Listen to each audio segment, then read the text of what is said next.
O setor de energia elétrica, desde o início do ano, o ranking de reclamações dos consumidores em Mato Grosso, ou seja, o setor lidera esse ranking. Boa parte das queixas diz respeito à fatura. Segundo o PROCON, há mesmo razões para contestações, principalmente porque tem se tornado comum que a concessionária de energia emita a conta por estimativa e não por leitura. E é para falar sobre essa situação e outras que estamos aqui no quadro do Espaço do Consumidor desta quinta-feira para conversar ao vivo com a superintendente do PROCON em Mato Grosso, Gisela Simona Viana. Bom dia, obrigado pela presença aqui com a gente. Bom dia. Estamos aí mais uma vez para esclarecer, o consumidor sobre seus direitos hoje sobre energia elétrica. Vocês, quando fazem o ranking das reclamações, vocês dividem por segmentos. E o setor de conta de luz, energia elétrica, é um dos que tem liderado mais as reclamações no PROCON? Exatamente. Nós temos aí desde o início do ano, essa liderança aí dos serviços chamados essenciais, que envolve energia elétrica, telefonia, mas dentre eles todos, energia elétrica é infelizmente o que tem liderado aí o topo do ranking. Na conta de luz, o que o pessoal tem mais reclamado? É da falta da energia elétrica, é do aumento do valor da conta, são outros problemas? O que o pessoal tem mais reclamado? Então, a maior demanda ela é exatamente a situação de você ter um determinado valor que você paga habitualmente e de repente vem um valor muito mais alto do que aquele que você está acostumado a pagar.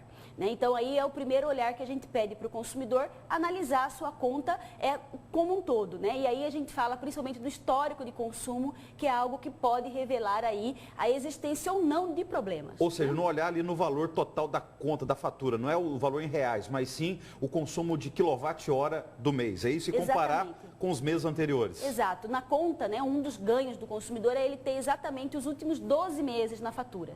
Então, ali você consegue ver em quilowatts-horas se aquela quantidade de quilowatts-horas de fato é algo que está dentro do seu perfil ou não, inclusive comparando com a aquisição de novos equipamentos eletrônicos, a situação de ter aumentado ou não o número de pessoas dentro de casa, são critérios importantes para se olhar. E comparar também, às vezes, o mês, por exemplo, vamos pegar, nós estamos em novembro agora, comparar a conta que está chegando com a fatura do mês de outubro, o consumo de outubro, com outubro de 2015, comparar sempre meses iguais do ano, para a gente ver também, né? Exato, porque há uma justificativa, por exemplo, por parte da concessionária, que é em razão do calor, é em razão das altas temperaturas que Cuiabá, Mato Grosso, de maneira geral, tem, mas isso é todo ano. Então, você não tem essas mudanças tão bruscas nesse sentido. Então, daí a importância de você ver o mês de outubro de 2015 com outubro de 2016 em quilowatts.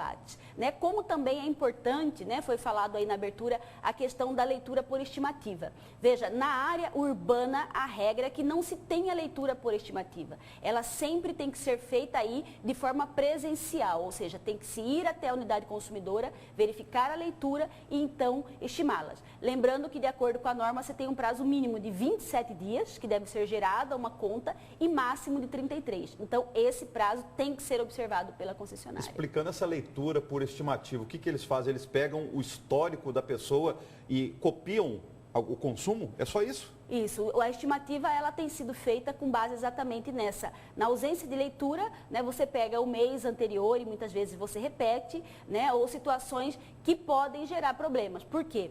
Você tem uma situação, de novo, há situações de pessoas que têm uma média que é um pouco mais constante e você tem situações excepcionais que acontecem na nossa vida. Hora de viagem, hora de você ter aí ausência no período, naquele mês, Então, essa situação pode impactar, num primeiro momento, às vezes, para menos, e depois para mais. Então, isso é sempre ruim, daí a necessidade da leitura como algo que é obrigatório e que é um direito do consumidor exigir. Meses atrás, a concessionária de energia começou a trocar medidores. Hoje, a maioria está nos postes, mas aí começaram a fazer a troca novamente, colocando nas residências. E aí vocês do PROCON interviram. Por quê?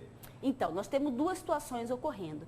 É importante o consumidor, caso receba qualquer comunicado que vá trocar aquele medidor seu que hoje está no poste, que é chamado de CP-Rede, e que ele vai ficar ali na parte de baixo agora, que você não pode ter custo por isso. Isso, o custo tem que ser 100% pela concessionária de energia elétrica. A única situação que o consumidor entra com algum recurso financeiro é quando se trata de uma nova unidade consumidora, ou seja, eu estou construindo uma casa, eu vou pedir uma nova, vou pedir energia elétrica e ali eu vou preparar tudo já para colocar naquela parte de baixo. Outro ponto extremamente importante que cabe ao consumidor analisar de todo o estado que nós estamos tendo reclamação.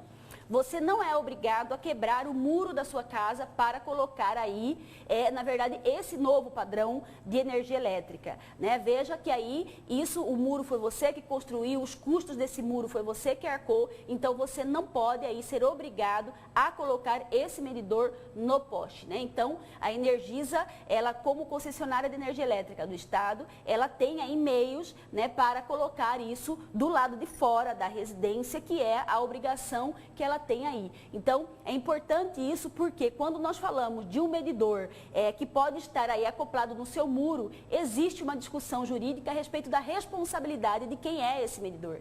Então, como a Energisa ainda não se manifestou publicamente de que ela está assumindo essa responsabilidade do medidor que está ali naquele muro, então vejam que é importante o consumidor ter a cautela de não quebrar esse muro e colocar sim do lado externo da residência, que é o ponto até onde a Energisa tem essa responsabilidade, inclusive por esse medidor. Superintendente, numa próxima entrevista, vamos falar de outros assuntos também relacionados a isso. Danos causados por quedas de energia elétrica e também a responsabilidade do consumidor no caso de furto de energia.